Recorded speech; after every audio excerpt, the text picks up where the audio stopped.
My mom canceled my birthday to take her daughter's shopping trip like I was invisible, so I made a choice, and what happened next made them regret all. My 18th birthday felt like an afterthought. Instead of being the center of my own story, I was sidelined in a home where my sister, Katie, and my mom held all the control. What should have been a major milestone turned into just another Saturday at home, except this time, I was stuck babysitting my little brother Charlie, while everyone else dismissed my plans as unimportant. My dad passed away 2 years ago. He died in a car accident on his way home from work one evening. Before that, things were stable, I guess. My parents weren't perfect, but they balanced each other out. My dad was the calm, steady one, and my mom was more impulsive, but it worked. After Dad died, though, everything shifted. Mom leaned hard into Katie, my younger sister, for emotional support. Or maybe it was the other way around. Either way, Katie became the center of Mom's universe, and I was just kind of there. Katie, 15, is the type of person who makes everything about her. She's loud, dramatic, and has this uncanny ability to turn the smallest inconvenience into a life-shattering event. Case in point, 3 days before my birthday, Katie broke up with her boyfriend, Justin. They'd been together for a whopping 4 months, and from the way she was crying, you'd think she'd just been through a divorce. She locked herself in her room, blasted sad music, and refused to talk to anyone except Mom. At first, I didn't think much of it. Katie's meltdowns are like bad weather. You learn to wait them out. But by Friday night, things took a turn. Mom decided that Katie needed a distraction, and the best way to provide that, apparently, was to cancel my birthday plans and take her on a weekend getaway to the house in the mountains and to go on a shopping spree afterwards. The house isn't ours. It belongs to Mom's friend, who lets her use it whenever she wants. It's where they go when Katie needs to reset. When Mom dropped the news, I was furious. I had plans to go out with my friends, and Mom was supposed to fund it. Nothing crazy, just dinner and maybe a movie, followed by a little hangout at home with cake. I'd been looking forward to it for weeks, especially since I hadn't done anything for my last birthday. But no, Katie's breakup was apparently more important than my birthday. I tried to push back, reminding Mom that it was my birthday and asking why Katie's drama had to take priority. Her response? Katie's really struggling right now, and you're old enough to understand. We'll celebrate when I get back. That was it. No negotiation, no room for compromise. To make matters worse, she added that I'd need to stay home to watch Charlie, my 6-year-old brother. I tried saying I wanted my birthday to matter for once, but Mom wasn't having it. She threatened to cut off my college fund if I didn't do as I was told. So, there I was, stuck at home with Charlie while they packed up and left. Now I love Charlie. He's a sweet kid, and the only person in this house who doesn't treat me like I'm invisible. But he's 6. He needs constant attention, and he has this boundless energy that makes it impossible to relax for even a second. Babysitting him isn't something you just casually tack onto someone's weekend plans, especially not their birthday weekend. By Saturday morning, I was a mix of angry, disappointed, and resigned. Mom and Katie left early, with Mom tossing me a quick "make sure Charlie eats lunch" as they walked out the door. They didn't even say happy birthday, not once. I stood in the doorway, holding back tears, watching their car disappear down the street. The day itself was a blur of canceled plans and trying to entertain Charlie. My friends were messaging me, asking what time they should come over, and I had to awkwardly explain that the party was off. Most of them were understanding, but I could tell some were annoyed. I couldn't blame them. They'd rearranged their plans for me. And now I was flaking on them because my family didn't care enough to let me have one day for myself. Charlie, at least, was oblivious to the whole situation. He was thrilled to have me all to himself and spent the day showing me his latest Lego creations and forcing me to play hide and seek. I tried to make the best of it for his sake, but it was hard to shake the bitterness. Every time my phone buzzed with a birthday message, it felt like a reminder of how much I was missing out on. Around lunchtime, I decided to order pizza as a small treat for myself. It felt pathetic, sitting on the couch with a slice of pepperoni while Charlie watched cartoons, but at least it was something. At one point, Charlie handed me a birthday card he'd made with crayons. It had a drawing of the two of us holding hands, with "Happy Birthday" scrawled across the top in shaky letters. That card was the only bright spot in an otherwise miserable day. By the time Charlie went to bed, I was completely drained. I tried to cheer myself up by watching a movie I'd been wanting to see, but it didn't help. The house felt too quiet, and the weight of everything just sat heavy on my chest. I kept checking my phone, half hoping Mom or Katie would call to wish me a happy birthday or at least check in, but there was nothing, not a single word from them. That night, lying in bed, I couldn't stop replaying the day in my head. It wasn't just about the birthday, it was about everything. The years of being overlooked, the constant sacrifice, the way Katie always came first, no matter what. I realized I'd spent so much time trying to be the understanding one that I'd let them walk all over me. And for what? They clearly didn't appreciate it. I didn't know what the solution was yet, but I knew I couldn't keep living like this. Something had to change. Maybe not tomorrow, maybe not even next week, but someday. I deserved better than this. That was the last thought in my head as I fell asleep, exhausted and emotionally drained from a day that was supposed to be about celebrating me but ended up being just another reminder of how little I mattered to them. My birthday was a disaster, but the day after was a plot twist I didn't see coming. I was still reeling from everything that had happened, or more accurately, everything that didn't happen. The house was quiet, except for the sound of Charlie playing with his toys in the living room. I was trying to keep myself busy, cleaning up the mess from the day before, when the doorbell rang. Now our doorbell hardly ever rings unless it's a package delivery or a neighbor asking to borrow something, so I wasn't expecting much. I opened the door, and there he was, Uncle Dave, my dad's younger brother. I almost didn't recognize him at first. It had been a couple of years since I'd seen him, and he looked different, older, a bit grayer around the edges. He was holding a suitcase in one hand and a box of donuts in the other. I just stood there for a second, stunned. Uncle Dave at my house, without warning, this was new. "Happy belated birthday, kiddo," he said with a grin, handing me the donuts. "Thought you could use some company." I didn't even know how to respond. Uncle Dave and I had always gotten along, but he lived a few states away, and wasn't exactly the type to pop in for surprise visits. He stepped inside, looking around like he was checking to make sure everything was okay. Before I could ask why he was here, Charlie ran over, squealing with excitement. Uncle Dave scooped him up like he'd been practicing for this moment. After the initial chaos of greetings and hugs, I finally got a chance to ask the big question. "So, what brings you here?" Uncle Dave gave me a look that was equal parts serious and understanding. "I heard about your birthday," he said. "Didn't sound like much of a celebration." At that point, I felt my stomach drop. I knew exactly who told him, my Aunt Sharon, Dad's older sister. She's the one family member who still checks in on us from time to time, mostly through text. She'd messaged me the day before, asking how my birthday was going, and I'd given her the watered-down version. Apparently, she didn't buy it. Uncle Dave sat me down in the kitchen, opened the box of donuts, and told me to start talking. At first I hesitated. What was I supposed to say? That my mom and sister ditched me on my birthday? That I spent the day babysitting instead of celebrating? It felt petty to complain, but he wasn't letting it go. "Kid, if you don't tell me, I'll just call Sharon, and you know she'll spill everything anyway," he said, raising an eyebrow. So, I told him. I told him about Katie's meltdown over her breakup, how Mom canceled my birthday plans to take her on a getaway, and how I was left to look after Charlie. I even mentioned how they didn't bother to call or wish me a happy birthday the entire day. Uncle Dave listened quietly, nodding here and there, but mostly just letting me vent. By the time I finished, I was a little surprised at how much I'd said. I guess I'd been holding it in for longer than I realized. "Well, that's some great BS, he finally said, leaning back in his chair. "Pardon my French, but seriously." I couldn't help but laugh a little. Uncle Dave has always been blunt like that, and honestly, it was refreshing. He didn't sugarcoat things or try to make excuses for Mom and Katie. He just called it like he saw it. "What's the plan now?" he asked.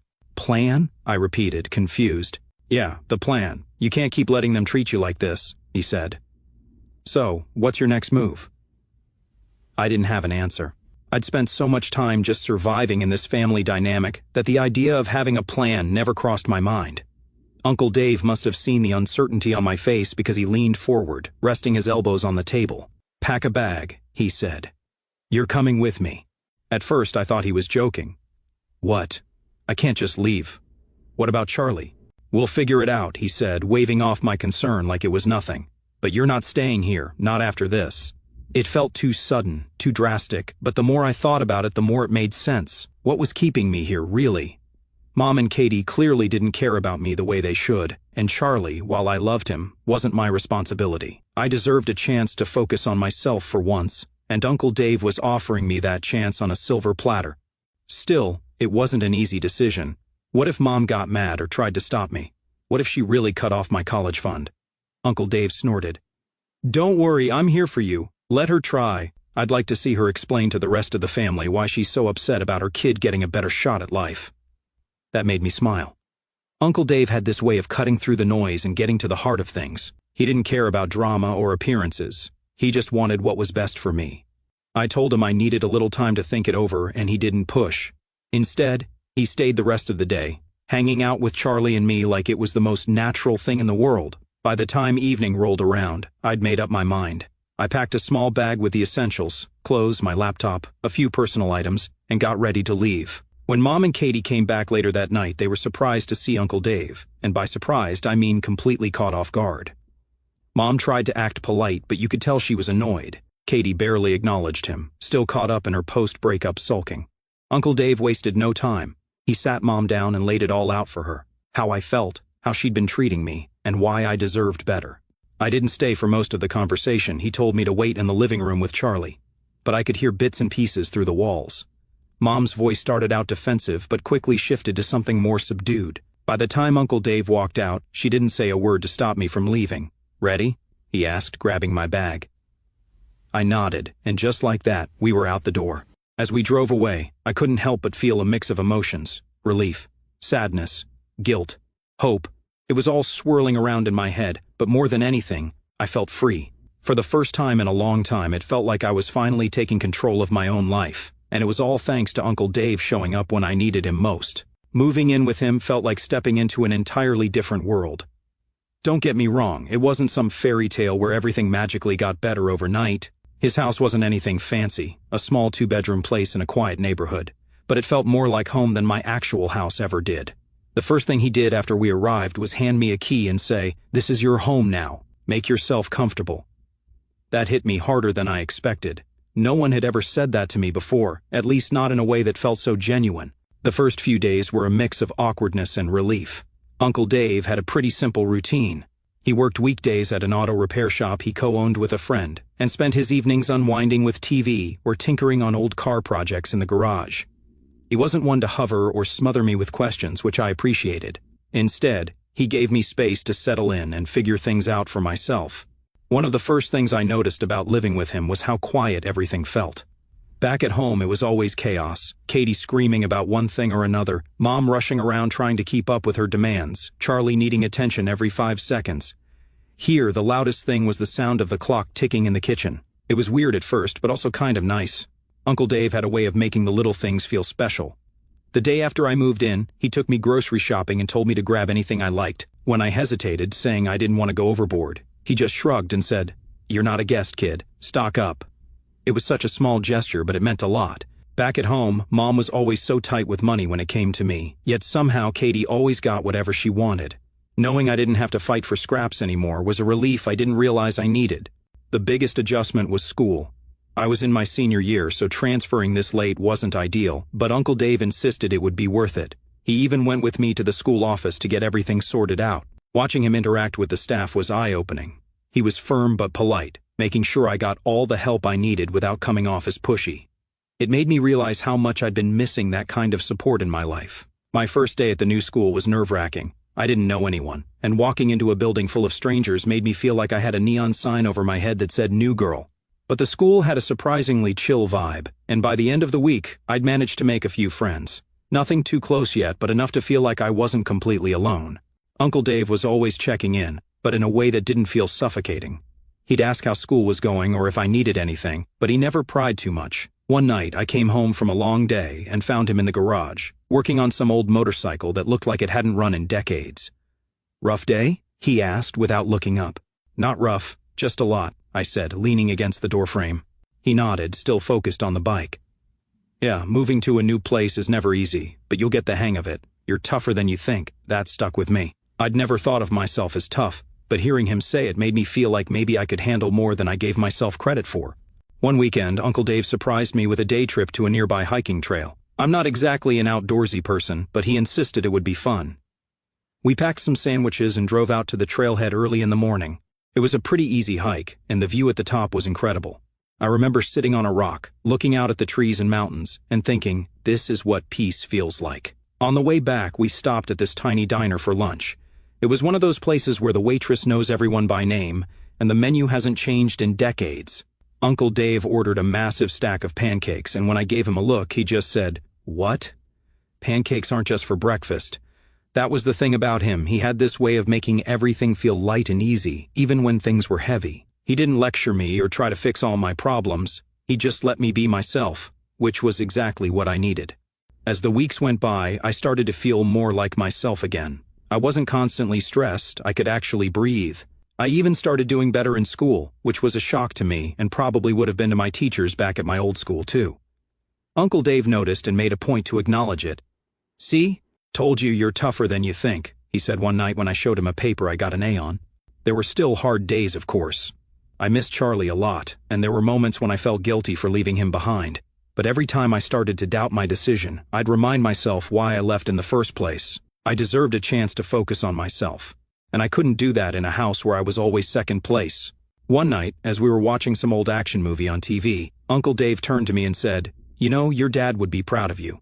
That caught me off guard. I didn't talk about my dad much, partly because it still hurt, and partly because I didn't want to seem like I was fishing for sympathy. But hearing Uncle Dave say that meant more to me than I could put into words. "Thanks," I mumbled, not trusting myself to say much more without getting emotional. "Don't thank me," he said. "You're the one doing the work. I'm just here to make sure you've got the space to do it." And that's exactly what he did. It was a regular Tuesday night when I got the email. I was sitting at Uncle Dave's kitchen table, finishing up some homework, when my phone buzzed. The subject line read, "I owe you an apology." I didn't even have to check who it was from, Mom. I stared at the screen for a while, debating whether to open it. It had been months since I'd left, and in that time I hadn't heard much from her or Katie. Honestly, I hadn't really expected to. Mom wasn't exactly the type to admit she was wrong, and I figured she'd decided to just let me go quietly. But here it was, an apology, or at least I hoped it was. When I finally opened it, the message was long, like essay length. She started by acknowledging that she'd been unfair to me and admitting that my leaving had forced her to reflect on how she'd treated me. She wrote that she'd been carrying guilt ever since Uncle Dave showed up and called her out. She admitted she'd been too focused on Katie, too quick to push me aside, and too blind to see how it affected me. At first, it all sounded good, almost too good to be true. But as I kept reading, the tone shifted. She started talking about how hard things had been for her since Dad died, how overwhelmed she'd felt trying to raise 3 kids on her own, and how she'd relied on Katie because she understood her better. It felt like she was justifying everything, even if she didn't mean it that way. Then she dropped the real bomb. She wrote, "There's something I never told you, but I think you deserve to know now. When I was pregnant with you, your father had an affair." I had to read that line 3 times before it fully sank in. My dad, my rock, my hero, had cheated on her while she was pregnant with me. It felt like someone had pulled the rug out from under me. She went on to explain that while she'd forgiven Dad eventually, she'd never truly let go of the anger, and somehow that anger had been redirected at me. She said she didn't even realize it at first, but every time she looked at me, she was reminded of that time in her life, of the betrayal, the arguments, the humiliation. She admitted that it wasn't fair and that it wasn't my fault. She said she hated herself for treating me differently, but by the time she realized how much damage she'd done, she didn't know how to fix it. The email ended with her asking for a second chance, saying she wanted to rebuild our relationship.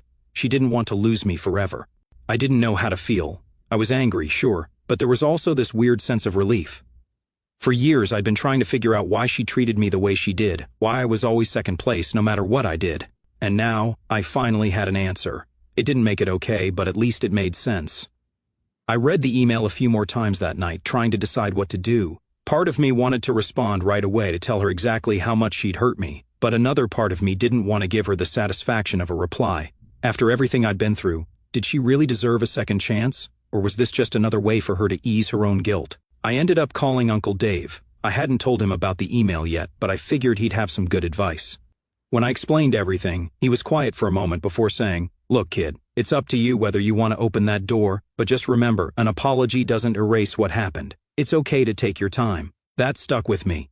I didn't have to rush into anything. I could process this on my own terms, without feeling pressured to forgive her just because she said sorry. So, that's what I did. I took my time. In the end, I decided not to respond, not yet anyway. I wasn't ready to forgive her, and I didn't want to open up a conversation that I wasn't prepared to have. I needed more time to figure out what I wanted, not just for myself, but for our relationship moving forward. Uncle Dave was supportive of my decision. He reminded me that it was okay to prioritize my own healing, even if it meant keeping my distance. "She's the one who made those choices," he said. "Now she has to live with the consequences. You don't owe her anything." That was the thing I needed to hear most. For so long I'd felt like I had to be the bigger person, like it was my responsibility to keep the peace. But it wasn't. Mom had made her choices and now it was my turn to make mine. In the months that followed, I started to feel more at peace.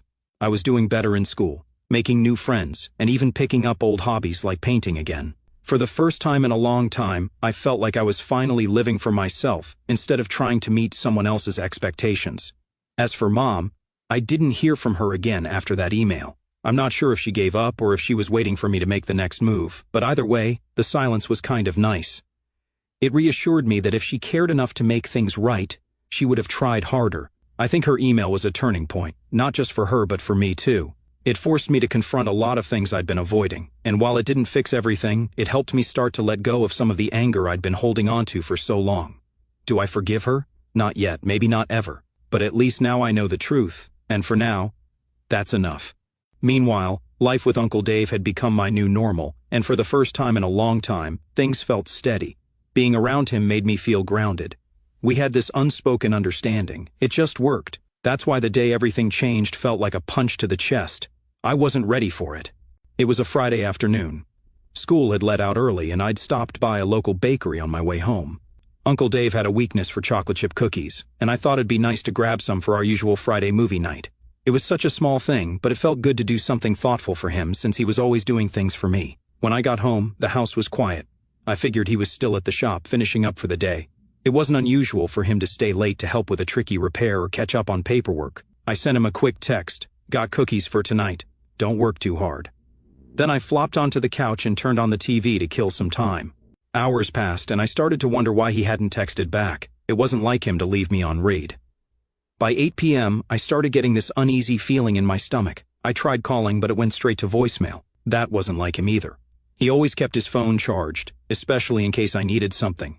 I told myself he was probably just caught up at work, maybe helping out a customer who came in late, but the worry wouldn't go away. At 9:30, the doorbell rang, and for a split second, I thought it was him.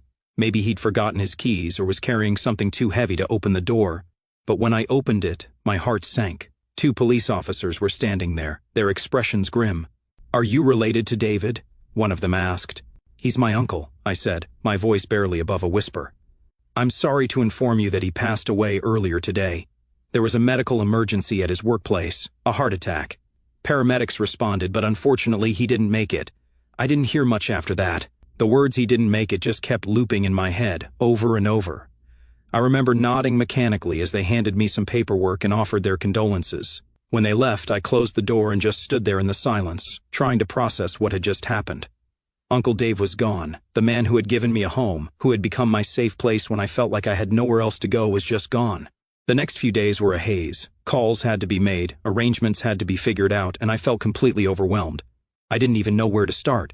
Uncle Dave didn't have kids or a spouse, so everything fell on me. I didn't feel ready to handle it all, but thankfully, his best friend and business partner, Mike, stepped in to help. Mike was a solid guy, no nonsense but with a good heart, and he made sure I didn't have to go through it alone. We spent hours at the funeral home, figuring out details like flowers and a service date. Every decision felt like a monumental task because I wanted to make sure it was something Uncle Dave would have been okay with. The funeral was small but meaningful. People from all corners of Uncle Dave's life showed up, friends, neighbors, co-workers. They shared stories about how he'd helped them in ways big and small, from fixing a broken furnace in the dead of winter, to helping a struggling single mom with car repairs free of charge. He was the kind of guy who didn't just talk about being there for people, he actually showed up. Mom and Katie came to the funeral, though I wasn't sure why. They didn't seem particularly moved, and their presence felt more like an obligation than genuine grief. Mom gave me a stiff hug after the service and said, "If you need anything, just let me know," but it felt hollow. Katie barely spoke to me at all, which honestly, I was fine with. They didn't stay long, and when they left, it felt like a weight had been lifted. A few weeks later, I got a call from his lawyer. Uncle Dave had left me everything in his will, his house, his savings, and even his share of the repair shop. I was stunned. I'd known he cared about me, but this was beyond anything I could have imagined. He hadn't just given me a home, he'd given me a future. It was overwhelming, to say the least. I was 18, still figuring out what I wanted to do with my life, and now I was responsible for managing an estate. Mike offered to buy out Uncle Dave's share of the shop, which was a relief. I trusted him to take care of it, and the sale gave me a financial cushion I never expected to have. Keeping the house was an easy decision. It was more than just a place to live, it was a piece of Uncle Dave. I couldn't imagine selling it, at least not yet. Living there alone felt strange at first, but over time, I started to feel like he was still with me in a way. His presence was in the little things, the tools in the garage, the old leather jacket hanging in the closet, the way the floorboards creaked in just the right spots. Uncle Dave may have been gone, but everything he'd done for me, every lesson, every kind word, every moment of quiet support, stayed with me. He had believed in me when no one else did, and now it was up to me to carry that forward. It had been a couple of months since Uncle Dave's funeral, and life was finally starting to feel somewhat stable again. Then, out of nowhere, my mom called me. I stared at the screen for a solid minute before deciding to pick up. We hadn't spoken much since the funeral, and to be honest, I didn't really expect to. Our relationship wasn't exactly warm, and after years of feeling like an afterthought, I didn't have much energy left to try and fix it. Still, I picked up. "Hello?"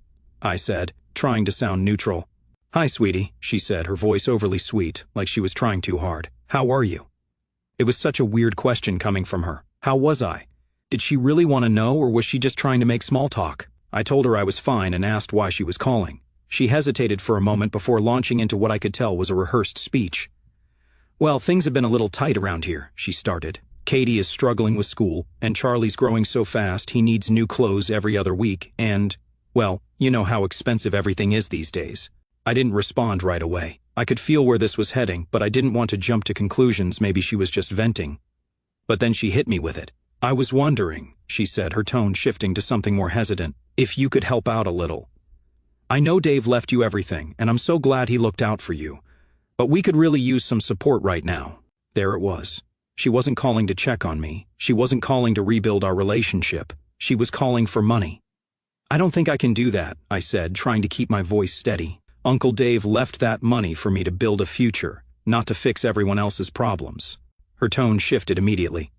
"I'm not asking for a lot," she said, her voice edging toward frustration. "Just a little to help us get through. You don't know how hard it's been, trying to keep everything together on my own." I wanted to laugh. On her own? She hadn't been on her own since Dad died. Katie was her constant companion, and she'd always put her needs above everyone else's. And as for Charlie, I'd been the one taking care of him most of the time before I left. If anyone had been left to fend for themselves, it was me. "I get that things are hard," I said carefully, "but that doesn't mean it's my responsibility to fix it. I've worked hard to get where I am, and Uncle Dave wanted me to have a chance at something better. I'm not going to give that up." She didn't take it well. "You're being selfish," she snapped. "Family is supposed to help each other. I can't believe you just turn your back on us like this." That hit a nerve. "Selfish?" I said, my voice rising despite my best efforts to stay calm. "I've spent my whole life being the one who's overlooked. I was the babysitter, the quiet one, the kid who didn't matter as much as Katie. And now that I finally have something of my own, you want to take that from me too? No, I'm done." There was a long silence on the other end of the line. I could hear her breathing, probably trying to figure out how to respond. Finally, she sighed. "I'm sorry you feel that way," she said, her tone colder now. "I just thought you'd want to help your family." And just like that, the conversation was over. She didn't even try to understand where I was coming from. It was all about what she wanted, as usual. I hung up, feeling drained but also a little proud of myself. For once, I hadn't backed down.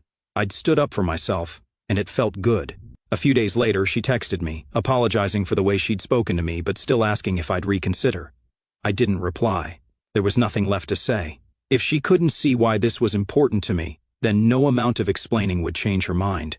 After that, I decided to cut contact for a while. I blocked her number and stopped checking for messages. It wasn't an easy decision, but it was necessary. I couldn't keep letting her guilt me into doing things that weren't right for me. Uncle Dave had believed in me enough to leave me his legacy, and I wasn't going to let her or anyone else take that away. The whole situation made me think a lot about what family really means.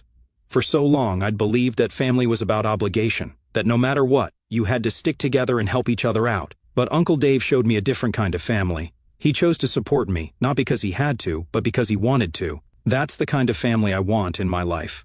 People who choose to be there for each other, not because of guilt or obligation, but because they genuinely care. Looking back, I think that phone call was the final straw. It was the moment I realized I couldn't keep holding on to the hope that Mom would change. She'd made her choices, and I had to make mine. It hurt, but it also felt freeing. I was finally taking control of my own life, and for the first time, I wasn't looking back.